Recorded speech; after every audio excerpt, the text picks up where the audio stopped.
반가. 안녕하세요. 박용덕입니다. 2024년 제35회 공인중개사 시험 대비 기출 보객이 28회 25번 문제입니다. 자격 정지 사유에 해당하는 거 했는데 자격 정지는 우리 암기 프린터 19번에 있습니다. 암기 프린트는 네이버 카페 박용덕 박사의 부동산 여행에서 다운로드 받을 수 있습니다. 자, 자격증을 대여한 경우에는 자격 취소 사유죠. 부정한 방법으로 자격을 취득한 경우에도 자격 취소 사유고요. 이중소속 자격 정지고 금지행위 자격 정지 사유입니다. 따라서 정답은 3번이 되겠습니다. 이중금인 확인서 이렇게 암기를 했죠. 이중소속, 이중계약서, 금지행위, 인장등록 위반, 확인설명 근거자료 제시하지 않는 경우, 확인설명서 계약서에 서명 날인하지 않는 경우 자격정지 사유에 해당됩니다. 자격 취소 사유가 옛날에는 공인중개사법 위반으로 징역형을 선고받은 경우인데 지금은 공인중개사법뿐만 아니라 업무 관련 범죄, 횡령, 배임, 사문서 위조, 그 다음에 범죄단체 조직 등의 혐의로 금고 이상의 집행유예만 받아도 자격 취소되는 것으로 개정됐습니다. 자, 그러면 다음 문제 보도록 하겠습니다. 26번 문제입니다. 26번.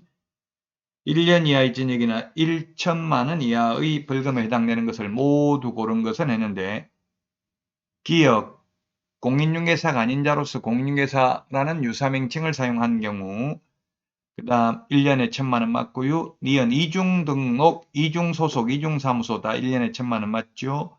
그 다음에 디귿 거짓정보 공개한 거래정보사업자 1년에 1,000만 원. 개업공개사가 거짓정보 공개하면 6월 이하의 업무정지입니다. 그 다음에 리얼에 직접거래 쌍방대리 요구는 3년 이하의 징역이나 3천만 원 이하의 벌금입니다. 금지행위 암기 프린트 11번에도 있죠. 따라서 정답은 3번이 되겠습니다. 3번이 정답이 되겠습니다. 1년 이하의 징역이나 1천만 원 이하의 벌금. 우리 암기 프린트는 22번에 있습니다. 유사, 이중양도, 임정, 비광, 매무, 수거 이렇게 암기를 했죠. 그래서 3번이 정답이 되겠습니다. 자, 다음은 27번입니다. 토지거래 허가구역에 관한 설명으로 옳은 것입니다. 자, 기억 허가구역 지정은 그 지정 공고한 날로부터 5일 후에 효력이 발생한다. 그렇습니다. 처음 지정했을 때는 5일 후에 효력이 발생합니다. 그러나 재지정, 축소, 해제의 경우에는 즉시 효력이 발생됩니다. 니은의 민사집행법에 따른 경매의 경우에는 허가구역 내 토지거래에 대한 허가의 규정은 적용하지 않는다. 그렇습니다. 경매의 경우에는 토지거래 허가받으면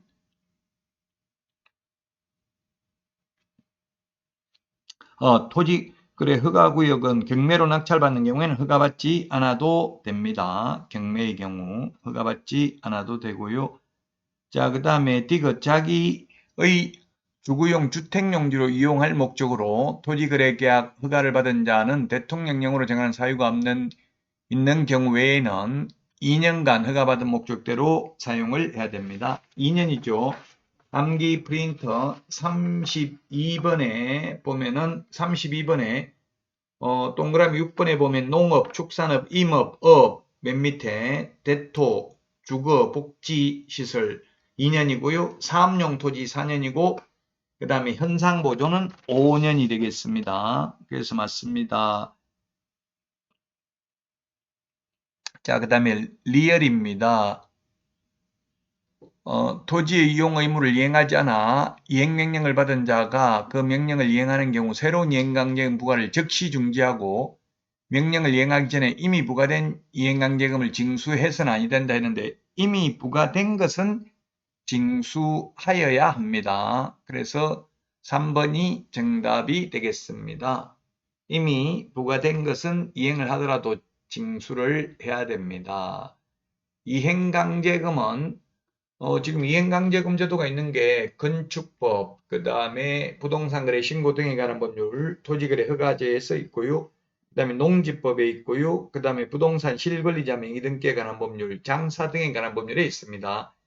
이행을 할 때까지 계속 반복 부가징수하는 거죠. 허가받은 목적대로 사용할 때까지 의무기간 동안 사용을 안 하면 계속 사용할 때까지 이행강제금을 부과합니다. 이행강제금은 10% 범위 내에서 부과를 하죠. 자, 그래서 3번이 정답이 되겠습니다.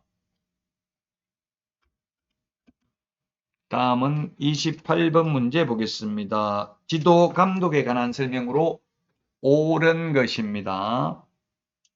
1번 공인중개사 자격증을 교부한 시도지사와 사무소 소재지 관할 시도지사가 서로 다른 경우 국토부 장관이 자격 취소 처분을 행한다 했는데 자격 취소는 자격증을 교부한 시도지사가 합니다. 교부한 시도지사가 우리 암기 프린트 54번 맨 밑에 있는데요. 자격증 재교부, 자격 취소, 자격정지, 그 다음에 자격증 반납, 미반납 시 과태료 부과는 교부한 시도지사고요. 다만 청문과 의견 진술 기회 부여는 사무소 관할 시도지사입니다.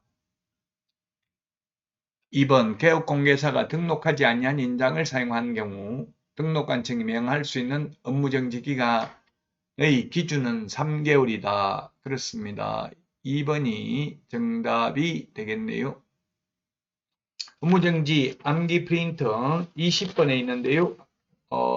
20번에 15개가 있는데 메뉴에 1번부터 5번 결정, 공일임 요 5개만 개별 기준 6개월이고요. 나머지 6번부터 14번까지는 3개월, 기타 등등 15번은 1개월입니다. 결정 공일임, 결격사유, 거짓정보 공개한 개업공개사, 공정거래법 위반으로 시정조치나 가징금을 한 번이라도 받은 경우 최근 1년 이내에 2회 이상 업무정지 또는 과태료 처분을 받고 또다시 과태료에 해당하는 위반 행위를 한 경우 임의적 등록 취소 사유에 해당하는 경우 이 5가지는 개별 기준이 6개월입니다. 이 개별 기준의 2분의 1 범위 내에서 늘리거나 줄일 수 있고요. 아무리 늘리더라도 법에서 정하고 있는 6개월을 초과할 수는 없습니다. 자, 그래서 3번에 6개월 초과할 수 있다. X죠. 아무리 늘리더라도 6개월을 초과할 수는 없고요. 자, 그 다음에 임시중개시설물 뜻다방의 경우 등록을 취소할 수 있고 취소 안 하면 업무정지 처분할 수 있습니다. 자, 그 다음에 업무정지 제척기간 3년이죠. 3년이 경과한 때에는 업무정지 처분을 할 수 없습니다. 행정처분 중에서 소위 제척기간이 있는 것은 업무정지밖에 없습니다. 나머지는 제척기간은 없습니다. 자, 이번 시간 여기까지 하고요. 다음 시간에 찾아뵙겠습니다. 다음 시간에 만나요. 안녕.